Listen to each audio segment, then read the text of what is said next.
Thank you for joining me for today's training session. Today we're going to be covering some simple steps to create a basic item master record in our inventory master.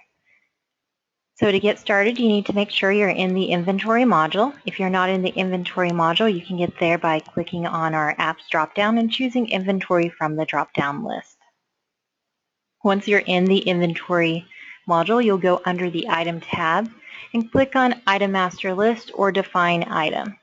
The item master list is going to take you to the list of your items, and then you'll be able to copy or create an item from there. But today we're going to define item because this is going to take us directly into the form to create a new item.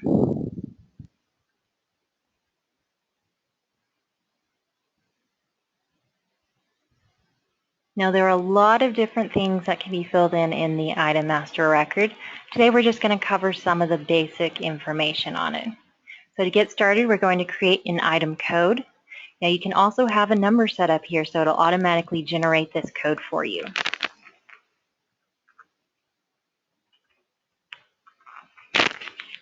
So today we're going to be adding in a laptop as our item. Now if there is a barcode associated with this item, you can go ahead and fill that in. If not, you can go ahead and leave that blank. Now you will want to go ahead and choose what type of item this is. This is going to be a product.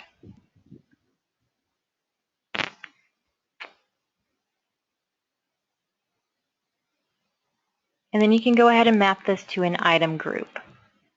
In this case, we're going to map this to our packaging and production. And then you can go ahead and choose what base item list or price list is going to be associated with. You can put in your base unit cost. We're going to make that 500. And then you'll also put in a base unit. So are you selling this in feet, tons, pieces?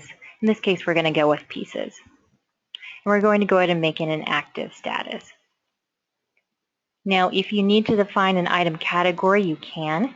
In this case, it's going to be a finished item. Now, other than this, we're going to go over to the Warehouse tab, and we're going to choose a warehouse for it to be associated with. And that way, we'll be able to find the item whenever we are going ahead and either adding new inventory or making a sales order. And that way, it'll know where to pull that stock from. So this concludes our session on adding basic information into your item master record. There's a lot of other functionality that can be done in here. Anything from adding images through the attachments, some basic accounting information, defining variance. You can also assign your transportation units. If there is an MRP or any production, you can define what those times are and what methods you use. And then you can use the other tab like purchasing sales to define what your units of measure you're receiving that item in or selling that item in. So this concludes our session on our item master simple creation method.